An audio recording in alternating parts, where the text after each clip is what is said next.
All right, so I'll be starting, and first of all, thank you very much for being here. Actually, it's almost 5. And I would add to the initial thanks that Professor Thompson said, great thanks to Professor Karis Thompson for making this event possible, because it hasn't been said. Great thanks. And to all the speakers and contributions. My presentation here will be slightly shorter, which also fits in well because we're waiting for the initial comments after all this day, because my research is research in progress. And in this short paper, I would like to outline what I've been doing here in the US in my postdoc research for the last year and a half. And briefly point to 2 parts of this project. That is my research with gay fathers and with surrogate mothers. This paper is part of this research project, in which I have interviewed 40 intended parents, 20 surrogates, 5 egg donors, 15 professionals. And the difficulties I have faced in recruiting my interviewees actually deserve a separate methodological paper, but just very briefly with regards to 3 groups, 3 collectives, let's say, heterosexual parents who are the majority of intended parents, as many agency owners say in the US, but they are the hardest to recruit. So that's first. Secondly, non-white respondents. We know, and it's been said, especially in Windens's paper, that the industry is first of all white and upper classes. But there are of course respondents who are not white. The thing is, it's very difficult to get to them, and I'm in this process. And third, egg donors. They are conspicuously absent in gestational surrogacy, especially if you try to get to them through surrogacy agencies, not other sources, which also is a separate subject. In any case, I'm narrowing down a little bit, and to give you an idea of the demographics, the surrogates I've spoken to were all between 29 and 41 years of age. They were all heterosexual and married, apart from one who was single. Each of them had between 1 and 3 children of their own. They all considered themselves US American. They were all white, so this is still a process I'm trying to face in the recruitment. In terms of education, the women I spoke to had completed, 4 of them graduated from high school, 7 had college degrees, 7 had university degrees, 2 had a PhD. So a varied educational backgrounds, and most of them were employed during our interviews, apart from 3 who were unemployed. The jobs they did included a bartender, a customer service representative, a beautician, a nutritionist, a nurse, 2 administrative employees, 5 teachers, high school, special education, college, homeschool, 3 surrogacy coordinators in agencies, and 2 agency owners. Most of them did gestational surrogacy, where they were carriers but not egg providers. Yet 5 of them also did traditional arrangements. All the arrangements were commercial. They each did between 1 and 7 surrogacy arrangements for both heterosexual and gay parents. And 5 of them were in the surrogacy process during our fieldwork. On the other hand, regarding the parents, I've spoken to 20 families, out of whom 15 were couples and 5 were single parents. So in total, 35 parents. The majority were gay men, 27 men in 16 families. All but 2 arrangements were commercial. Again, most of the parents I spoke to were white, apart from 5 Asian, 3 Latino. Half of them were, however, European families through transnational surrogacy in the US. 2 couples were from New Zealand and Australia, and 8 families were US American. So as you can see, the group of parents has been more varied. In this demographic terms. All the parents tended to be older than surrogates at the times of surrogacy. There is between 35 and 50 years old. Their social class positioning also tended to be higher, as all of them had higher education diplomas. almost all of them master's degrees, and their jobs were a judge, a foreign office representative, 2 lawyers, 5 managers in international companies, 5 specialist physicians, an air traffic controller, an architect, 2 real estate agents, a finance consultant, 2 software programmers, a pharmacist, a photographer, 2 high school teachers, 2 university lecturers, a construction company owner, 3 administrative employees, a shop assistant, and 3 stay-at-home parents. So I'll come back to it briefly when I comment on the economic narratives. And, well, maybe one more remark. My methodology here in this study included in-depth interviews, but also observation episodes at public surrogacy events or while accompanying my interviews to clinic checks or agency meetings. I have also been developing an ethnographic part of this research through the close following up of a few of my interviews throughout their surrogacy process in the form of multi-session interviews and meetings, regular email exchanges, and self-recording by some of them. So the argument that I'm starting to build here draws on the contention that parties involved in surrogacy, that is parents and surrogates in this case, continue to disrupt the normative scripts of family formation. And therefore, to avoid stigma, they need to normalize their participation in surrogacy. To do it, they resort, first of all, in the US, to family friendship and altruism. And until here, actually, it's still nothing new in my research, because also Professor Thompson has found this in her research on arts, and Ellie Teman also in her comparative insights on surrogacy between Israel and the US. What I'm trying to add here is that these questions are particularly telling in the context of queer kinship versus more normative models. Because I argue that all parties involved in surrogacy in the US distance themselves from unconventional, that is non-normative, queer family models to bring themselves more into alignment with dominant social expectations, as well as with their everyday life. And here I'd like to discuss the ways in which they do it. So this first narrative that surrogates and parents use, and through which they kin and decommodify their contractual relationships, is affective, okay, based on affect.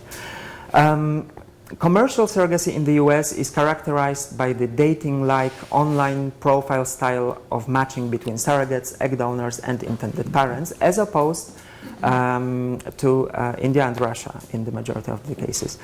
Subsequently, surrogates and parents often establish and maintain friendships, whereby the surrogates play roles which resemble family friends or even distant relatives. So that's why my question to Sharmila, which is very different from the Indian case. However, if anything goes wrong in this choreography, using once again Carlos Thompson's term, and if this first effective narrative fails, then the parties resort to a more transactional narrative, whereby the economic compensation and legal contract have dekined the relationships and stabilized or normalized them as an intentional transaction.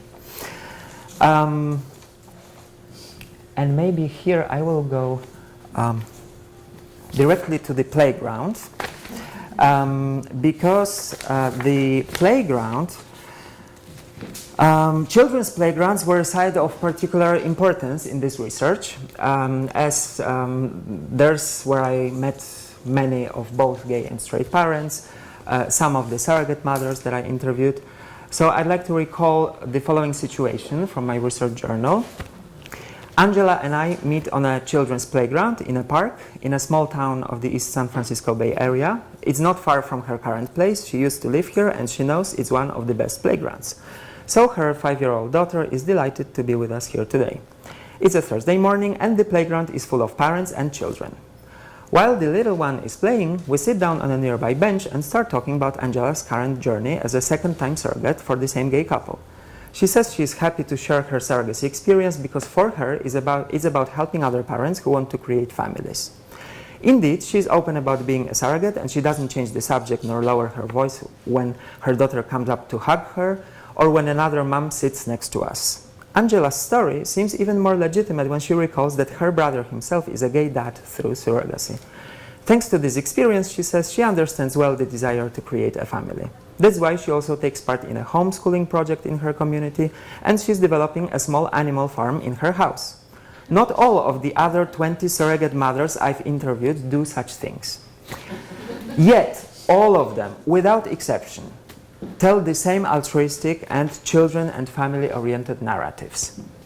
So I'll come back to this scene with Angela in a moment, but meanwhile I'd like to point out what the interviewers meant saying family. They didn't mean co-parenting between intended parents and a surrogate, for example. They meant families like we had always known. They drew on normative family models, and they resorted to the identity politics of normalcy. It's an example, a quote. We wanted to raise our daughter ourselves. We didn't want her to spend a weekend with us and a weekend with others. We had an idea of a family like we had always known, but with two men. But well, perhaps that's what we had access to. So that fits in well in the debates that we have had here before about the nuclear family and other understandings of kinship. Also, surrogates in the US are deeply immersed in nuclear family values. US agencies normally prefer and recruit surrogates who are married and have children, both for medical reasons and for social support.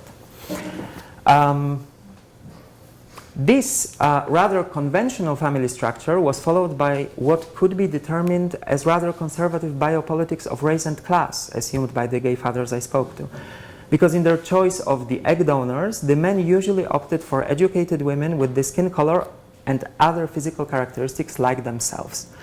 The fathers justified matching their own and the donor's skin color, but what they perceived was the need to protect their children from being too different from the majority of their peers. Once again, confirming their desire to be perceived as normal. So that's what we spoke about before in the phenotypic matching or other names that are used for matching the skin color. However, here it was justified first of all by the normalcy, by not being different.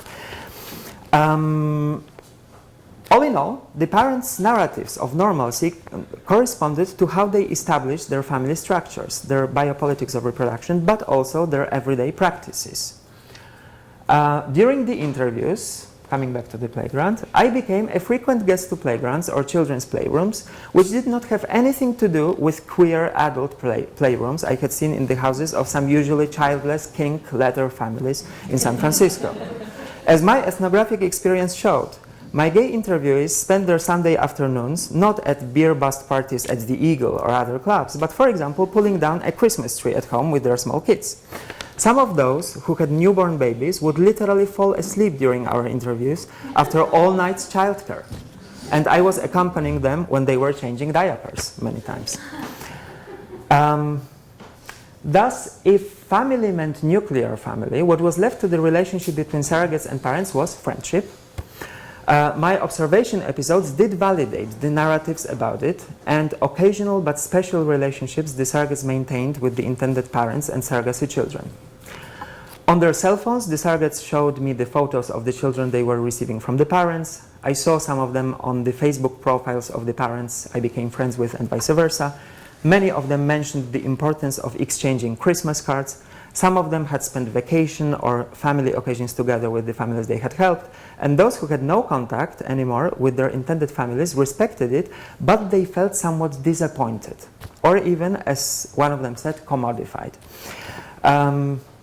So once again, here coming back to very inspiring for me, Sharmila's analysis of gift exchange as based on ongoing social relations, which in this case were existent. However, these social relationships were not kinship, according to many classic definitions of kinship as diffuse solidarity. They resembled friendship. We could enter here into the debate, what is kinship, what is friendship. So they existed, but they were not very tight. And a quote to illustrate it: "It's so fun to see these babies that grew inside of me growing up. I don't have to be in contact with them." It's a quote from a surrogate. "They can tell whatever story they want about where they came from. But I've gotten together with the mom every October to date, just to see Alex," that's the child, so that she and I can catch up. And I get a Christmas card with their family letter that they send out to the whole family about their comings and goings and their happenings. And last year, they had me at this birthday party, so they opened up our story to their friends and family. Because, you know, here's this person that they've never seen before, all of a sudden at Alex's parties, and so this is our surrogate, you know, just sharing that, and that's just very special to have that. And Alex already told me I have to come to his birthday party this year. It's also worth noting that the fertility industry, relevant civil society organizations, and surrogacy gatekeepers frame the process in the US in the same way as something more than only economic exchange. Just an example from my research journal, I'm at a surrogacy fair, sitting in the audience of a session where a clinic is presenting its surrogacy offer. At that, through surrogacy, and an association member I know sits next to me, and we're commenting on a panel we've been to during the same conference, where the speakers discuss their own paths to surrogacy. He says the surrogate shouldn't have said she did it for money. And this is not only his personal opinion, as he's on the association's board, and I also heard similar opinions from many other surrogacy gatekeepers in the industry. For example, many attorneys or psychotherapists who do screening of surrogates routinely reject surrogates who do it only for money, or at least who seem to be doing it only for money. At least the ones that I've managed to interview, I'm still in the process of this, because of course there is a bias as well, that probably the people who offered to speak to me were also a certain type of people. Maybe the doors of other agencies were closed as well, so it must be borne in mind. And just to quickly comment on the second part and be finishing, I'm resuming for the last time the playground scene with Angela and her daughter. So while we approach a swing, Angela's daughter jumps in, and the mom starts swinging her to the little one's delight. Angela says that for her, surrogacy has also been a way to be a stay-at-home mom as she desired, bringing some income to the family at the same time.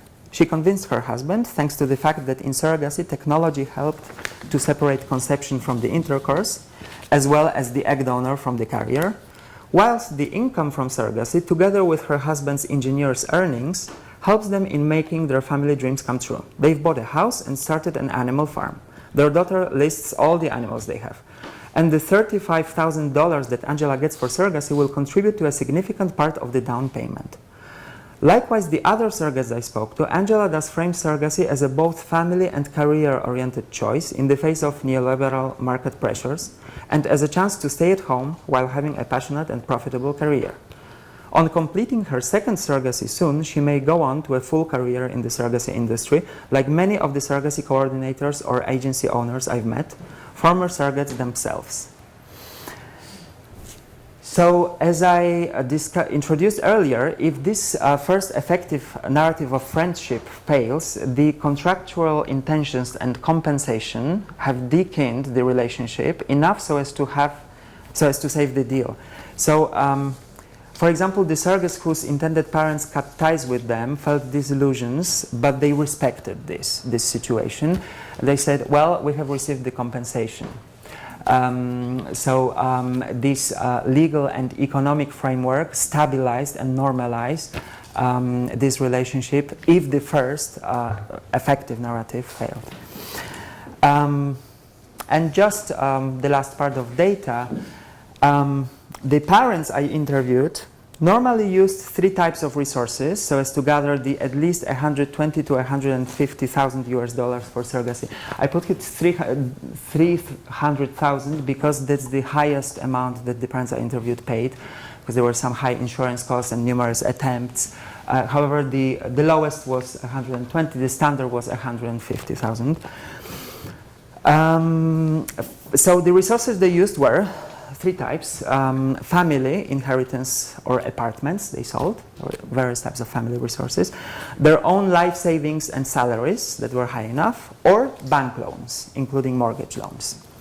On the other hand, the surrogates I spoke to usually used the $30,000 or so of compensation. The highest was 25, the lowest 25, the highest 35. It also depends on the state. California is more 35, Oregon 25, for example.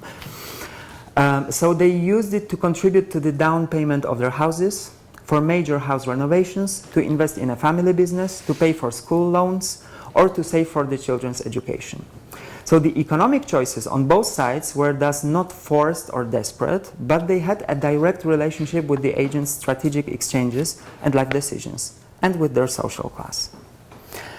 And the last summary here, these findings therefore show that through surrogacy in the US, kinship ties tend to be re-established in rather normative terms, mostly in terms of the normative industrial society nuclear family, in agreement with other scholarship on assisted reproduction, adoption, or lesbian and gay families recently. At the same time, however, these normative family scripts are also slowly changed by the transactional possibility of de-kinning the birth mother or kinning a second parent in a same-sex union. We have this simultaneous process of both continuation and change. And this project is still work in progress. I've tried to show the first narratives that I'm analyzing here. I'm happy to be able to present it to you and to hear your feedback and questions. However, as we're late, and I really didn't want to keep Professor Stacy waiting for her final comments, I don't know if to save possible questions or debates for the reception, or maybe just gather a few very quick comments. Why don't you and take try just to. A couple of questions? Let's take just a couple, and then yeah. All right. Thank you.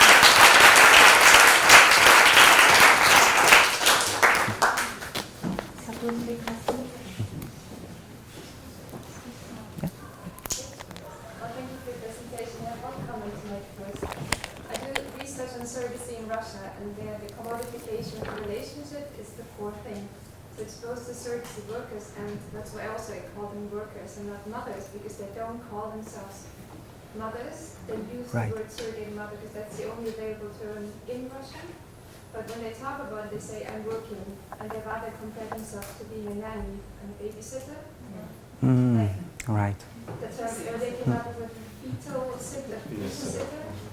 So they both say emotions make it messy. Like all the surrogate mothers that you interviewed, they were aware that they're working for homosexual couples, right? Yes, those who are working with gay couples, yes. That's Yeah. why I have a Yeah. question. Is in Russia, or I'd like you to comment, in Russia, gay surrogacy is kind of it's not really endorsed, but it's possible to do it. And for agencies to be able to do it, they don't tell the surrogates that they're working with gay couples. Because Right. the majority of the surrogates I interviewed, when that topic came up, they were very like, whoa, whoa, whoa, whoa. Yeah. Like that is just wrong. So we would never have a child for something that morally bad. So it just doesn't fit with what they think is right.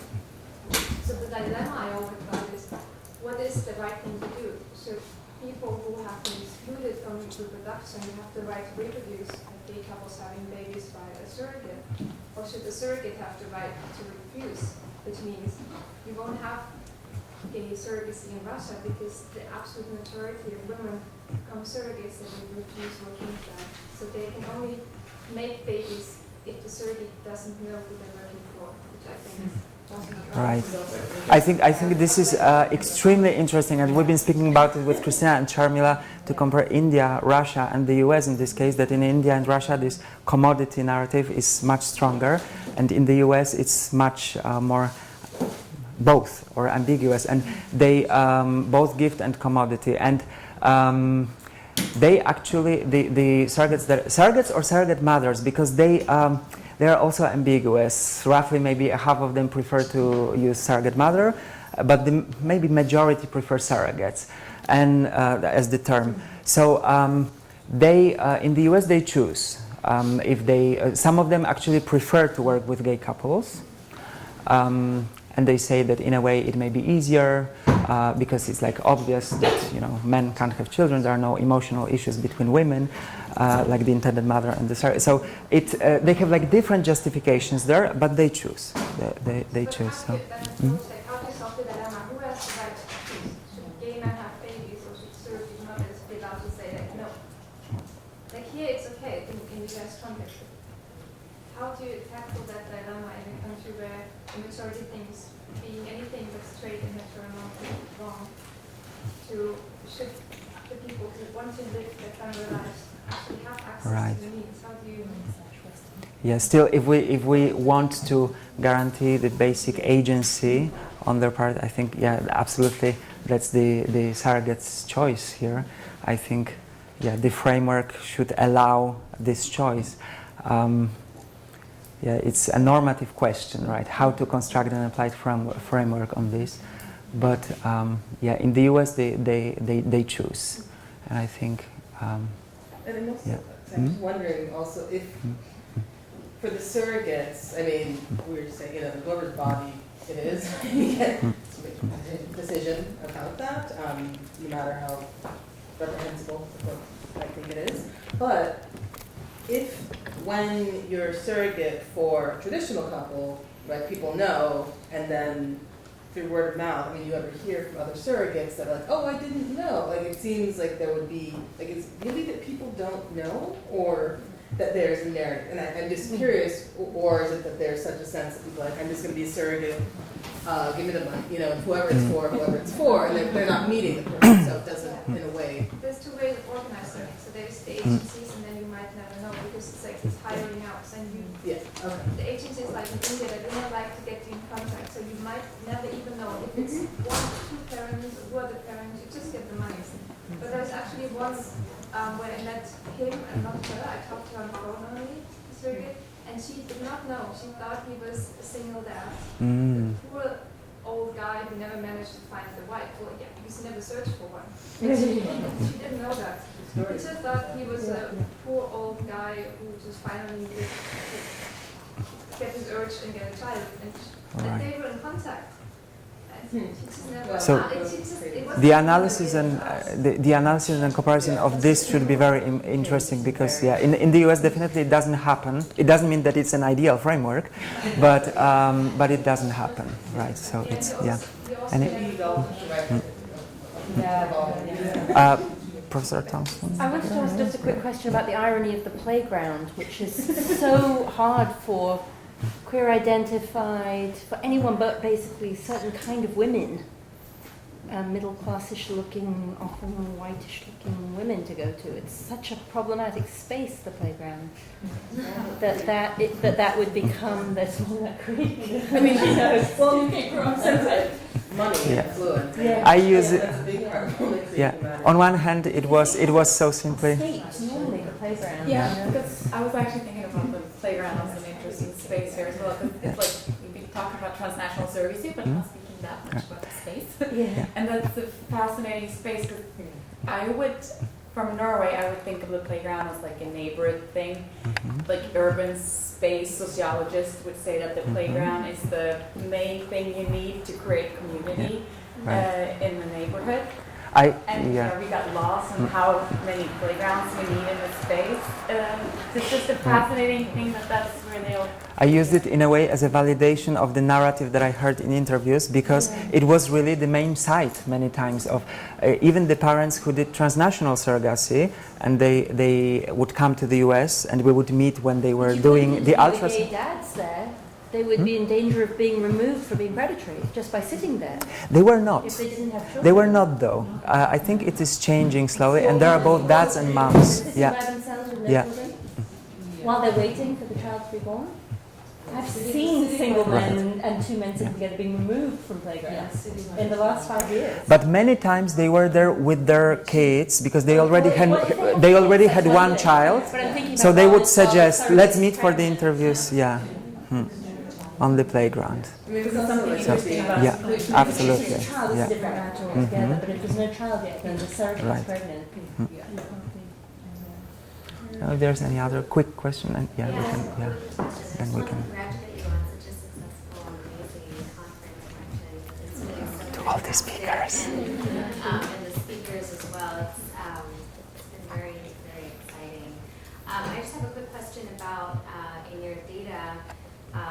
It seems that a lot of it was based on individual responses, and I wonder what role did community play or at all in some of the data that you collected as far as the support that was received and financial, emotional, or otherwise, or if that came up at all in your interviews? It did. Community. in two senses. One sense was family, the extended family, the family of origin of the interviewees that contributed resources, support many times, or their friends, but first of all family. And a broader community framed the discourse, as this example that I gave about altruism. So associations, agencies did frame the discourse and the narratives a lot, and they did provide support. So these support groups for surrogates, first of all, were an important. I unfortunately didn't get to be in any support group for surrogates physically, only online, and I did get to be in a support group for dads. So they definitely were there and framed and gave support. Absolutely. Just to answer a question. Yeah. Wonderful. Okay, absolutely. Yeah. Thank you.